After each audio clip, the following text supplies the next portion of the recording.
Assalamualaikum warahmatullahi wabarakatuh. Salam sejahtera. Saudara-saudari rakyat Malaysia yang saya kasihi, apa khabar?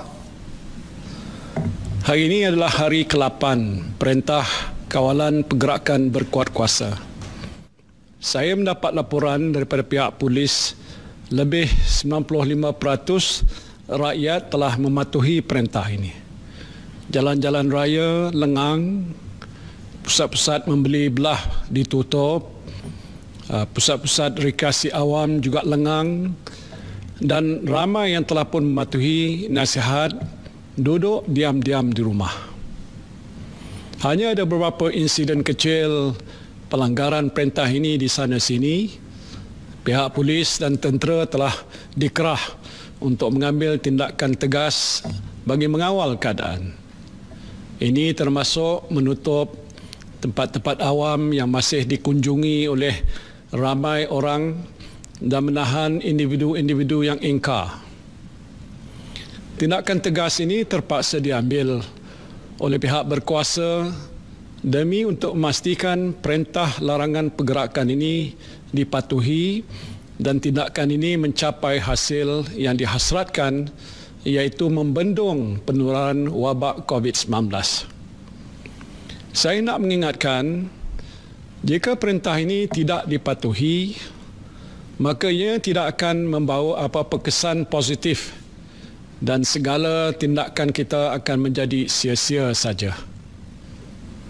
Apapun yang paling utama ialah kesedaran kita sendiri. Saya ingin mengucapkan terima kasih kepada saudara-saudari sekalian yang rata-ratanya mempunyai kesedaran yang tinggi tentang kepentingan untuk duduk di rumah atau stay at home. You follow my instruction. You know that this is good for you, your family and the people around you. Your awareness and sincerity in abiding by the rules imposed by the government during this movement control period is highly commendable. Thank you. Saya tahu bukan mudah untuk saudara-saudari duduk diam-diam di rumah untuk satu tempoh masa yang agak lama. Pastinya banyak cabaran yang saudara-saudari hadapi pada waktu ini. Tiba-tiba gaya hidup kita berubah dengan sekelip mata. Tetapi saya lihat ramai yang kreatif. Saya tengok di Facebook, ada yang dah mula bersenam di rumah. Ada yang menggunakan Skype untuk berhubung dengan rakan-rakan sekerja. Saya sendiri pun menggunakan FaceTime untuk berbual dengan cucu saya. Maklumlah, mereka tak dapat nak berkunjung ke rumah tok ayah seperti biasa. Ibu-ibu pun, kerana ada banyak masa di rumah, mencuba pelbagai resipi masakan baru untuk hidangan si-si keluarga. Tak kurang juga para bapa yang menggunakan peluang duduk di rumah untuk bersolat jemaah dengan isteri dan anak-anak. Ringkasnya, kita semua mempunyai keupayaan untuk menyesuaikan diri dengan keadaan. Apa pun cabaran dan dugaan yang kita hadapi tidak sekali-kali melemahkan semangat kita untuk meneruskan kehidupan. Ya, seperti ungkapan yang sering kita dengar, when the going gets tough, only the tough gets going. Apabila keadaan menjadi sukar, hanya yang tabah akan dapat mengharunginya. Saya nak menyebut di awal-awal ini bahawa keadaan berkemungkinan menjadi lebih sukar. COVID-19 adalah sejenis wabak yang tidak pernah kita hadapi sebelum ini. Tidak pernah kita jangkakan bahawa kehidupan kita akan berubah dengan sekelip mata hanya kerana sejenis wabak yang menular bukan sahaja di tempat kita tetapi di seluruh dunia. Kadar jangkitannya begitu cepat. Hari ini seramai 422,829 orang telah dijangkiti wabak ini di seluruh dunia dengan 18,907 kematian. Di negara kita, daripada kes pertama jangkitan COVID-19 ini dikesan, sehingga jam 12.30 hari ini, jumlah kes positif telah meningkat kepada 1,796 kes, iaitu penambahan 172 kes baru pada hari ini. 7 hari yang lalu, jumlah keseluruhan kes COVID-19 ialah 673. Ini bermakna bahawa kes positif COVID-19 ini telah meningkat lebih sekali ganda dalam tempoh hanya 1 minggu. Jumlah kematian juga telah meningkat kepada 17 orang, termasuk seorang doktor. Saya ingin mengambil kesempatan di sini untuk mengucapkan takziah kepada keluarga mangsa-mangsa yang telah pun meninggal dunia dan berdoa semoga roh mereka ini akan dicucuri rahmat ilahi. Saya diberikan taklimat oleh pihak Majlis Keselamatan Negara bahawa peningkatan kes-kes positif COVID-19 ini dijangka meningkat lebih tinggi sekiranya kita tidak melakukan apa-apa. Jumlahnya mungkin meningkat berkali-kali ganda seperti yang berlaku di beberapa buah negara lain. Dari satu segi, perintah kawalan pergerakan yang kita ambil telah sedikit sebanyak berjaya mengawal penularan wabak ini. Namun kita tidak boleh berputus ataupun berpuas hati dengan langkah-langkah yang kita ambil pada masa ini sehinggalah kita berjaya mencatatkan sifar kes baru. Pada masa ini, kes-kes baru masih dicatatkan. Walaupun dalam tempoh beberapa hari yang lalu, jumlahnya agak mendata. Kerajaan menjangkakan kes-kes baru akan terus dicatatkan dalam masa yang terdekat ini. Oleh itu, Kementerian Kesihatan telah pun melakukan persiapan. Ini termasuk menyediakan 3,585 katil di 34 buah hospital di seluruh negara untuk menerima pesakit-pesakit COVID-19.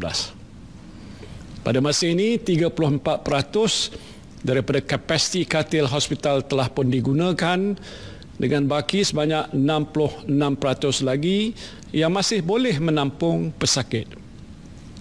Jika berlaku pertambahan jumlah kes positif COVID-19 melebihi kapasiti yang ada di hospital, beberapa tempat telah pun dikenal pasti untuk dijadikan pusat pengasingan dan kuarantin sementara.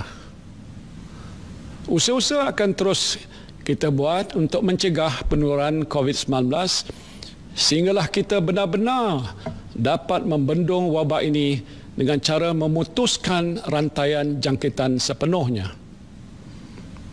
Dan ini bermakna pergerakan orang ramai mesti terus dikawal. Strategi kerajaan ialah untuk mencari, menyaring, mengasing dan juga merawat pesakit COVID-19 ini. Kementerian Kesihatan akan meningkatkan kapasiti untuk melakukan ujian saringan pada skala yang lebih besar. Dan ini termasuk melakukan mass testing, khususnya di kawasan-kawasan yang berisiko tinggi. Dengan kata yang lain, kita ingin mencegah jangkitan. Strategi ini akan berjaya sekiranya orang ramai tidak terdedah kepada jangkitan virus ini menerusi pergaulan harian. Justru saudara-saudari mesti bersedia secara mental dan fizikal untuk duduk diam-diam di rumah bagi tempoh yang agak lebih lama. Just be mentally and physically prepared to stay at home for a reasonably longer period of time. Saya telah diberikan taklimat oleh Kementerian Kesihatan dan Majlis Keselamatan Negara. Trend semasa ini menunjukkan kes-kes positif COVID-19 yang baru masih berlaku. Trend ini dijangka akan berterusan untuk beberapa ketika sebelum kes-kes baru mula menurun. Dan ini menuntut kerajaan untuk meneruskan perintah kawalan pergerakan bagi satu tempoh masa yang lebih lama. Sehubungan itu, kerajaan telah memutuskan tempoh perintah kawalan pergerakan akan dilanjutkan sehingga 14 April 2020. Saya memaklumkan pelanjutan tempoh ini lebih awal supaya saudara-saudari lebih bersedia. Anda yang berada di kampung tak perlu bergegas balik ke Kuala Lumpur hujung minggu ini. Duduklah dulu di kampung dan jangan ke mana-mana. Anak-anak yang sepatutnya balik ke asrama tak perlu balik ke asrama lagi. Tunggu dulu. Pejabat-pejabat yang masih ditutup tak perlu dibuka sehingga sekarang. Jika ada perkara penting yang nak diuruskan dalam tempoh 2-3 minggu yang akan datang, rancanglah dari sekarang bagaimana nak menguruskannya. Please stay calm and don't panic. Now, even though we have extended the movement control order, you don't have to unnecessarily stock up on food because the supply is sufficient, and I assure you that food is enough for everybody. I know you feel burdened, but I don't have choice. I have to extend the movement control order for your own safety. Selain itu, tempoh kuat kuasa perintah ini akan dikaji daripada semasa ke semasa. Jika ada keperluan untuk dilanjutkan lagi, saya akan membuat pengumuman mengenainya. Yang penting, saya mohon supaya saudara-saudari senantiasa bersedia untuk duduk lebih lama di rumah. Saya juga telah mengarahkan semua kementerian untuk membuat persiapan yang rapi bagi mengurus keperluan asas anda sepanjang tempoh perintah kawalan pergerakan berkuat kuasa. Yang penting, semua keperluan asas mestilah sentiasa tersedia dan mencukupi. Ini termasuklah bekalan makanan, elektrik dan air, perkhidmatan kutipan sampah dan pembentungan, kemudahan komunikasi dan logistik, serta keselamatan dan ketenteraman awam.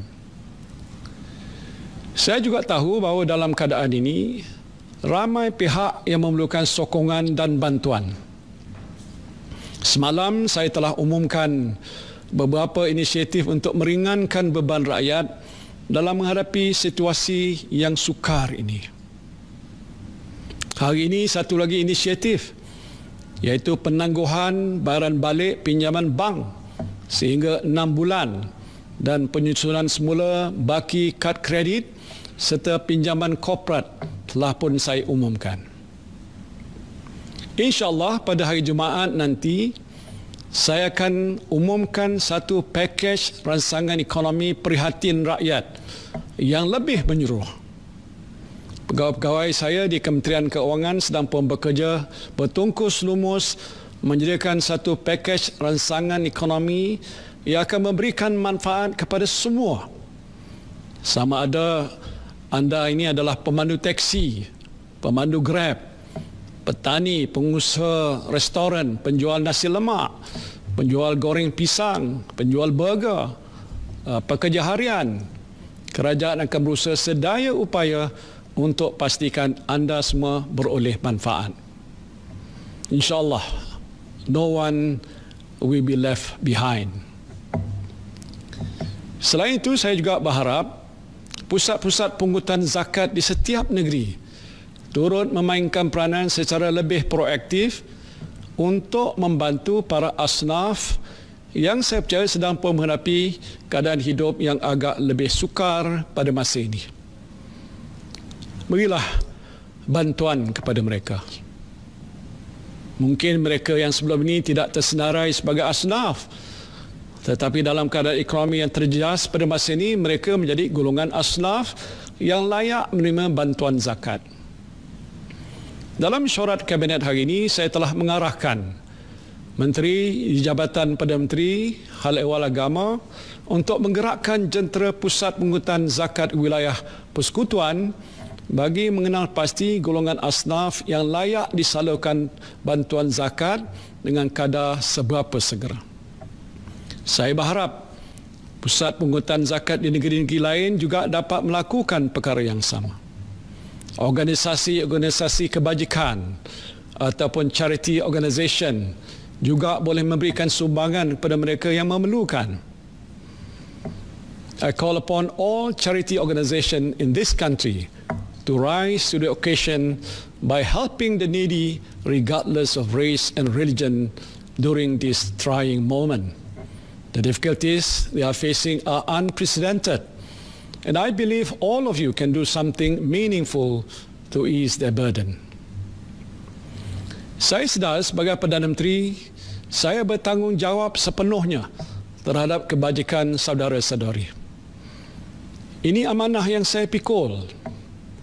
Sebagai manusia, saya tidak sempurna, tetapi saya berjanji insyaAllah akan melakukan yang terbaik untuk saudara-saudari. InsyaAllah dengan izin Allah Subhanahu Wa Taala kita akan dapat bersama-sama mengharungi dugaan besar ini. Kepada petugas-petugas di barisan hadapan, saya doakan saudara-saudari terus cekal. Situasi yang dihadapi oleh saudara-saudari bukan mudah. Saya tahu para doktor, jururawat dan kaki tangan hospital amat keletihan pada masa ini. Saya telah mengarahkan Kementerian Kesihatan supaya memberikan sedikit masa untuk petugas-petugas kesihatan kita mengambil cuti rehat secara berperingkat sebelum mereka ini kembali bertugas semula. Sementara itu, tenaga sukarela daripada kalangan doktor dan jururawat swasta dan badan-badan sukarela akan digerakkan untuk mengambil alih tugas mereka buat sementara waktu. Begitu juga kepada anggota polis dan tentera yang bertugas di lapangan. Jaga kesihatan anda dan terus cekal berkhidmat untuk negara. Kita telah berikhtiar sedaya upaya kita untuk menangani krisis yang sedang kita hadapi ini. Jangan kita lupa, penentu kejayaan kita ialah Tuhan yang Maha Kuasa. Justru saya ingin mengajak saudara-saudari sekalian menadah tangan untuk memanjatkan doa ke hadirat Allah Subhanahu Wa Taala agar kita, keluarga kita, negara kita dan seluruh umat manusia dilindungi olehnya. Kepada penganut agama bukan Islam, saudara-saudari bertafakur dan berdoalah mengikut ajaran agama masing-masing. Al-Fatihah. Bismillahirrahmanirrahim. Alhamdulillahirabbil alamin. Ar-Rahmanir-Rahim. Maliki yaumiddin. Iyyaka na'budu wa iyyaka nasta'in. Ihdinas siratal mustaqim. Siratal ladzina an'amta 'alaihim ghairil maghdubi 'alaihim waladdallin. Amin. Bismillahirrahmanirrahim. Alhamdulillahirabbil alamin. Hamdan yuwafi ni'amahu wa yukafi mazidah. Ya Rabbana lakal hamdu wa lakal syukru kama yanbaghi li jalali wajhika wa azimi sultanik. Ya Allah, Ya Rahman, Ya Rahim, Engkau ampunilah dosa-dosa kami, Engkau rahmatilah diri kami, keluarga kami dan negara kami. Engkau lindungilah hamba-Mu yang kredit ini daripada segala musibah. Engkau jauhilah diri kami daripada penyakit yang berbahaya dan wabak yang mengancam nyawa.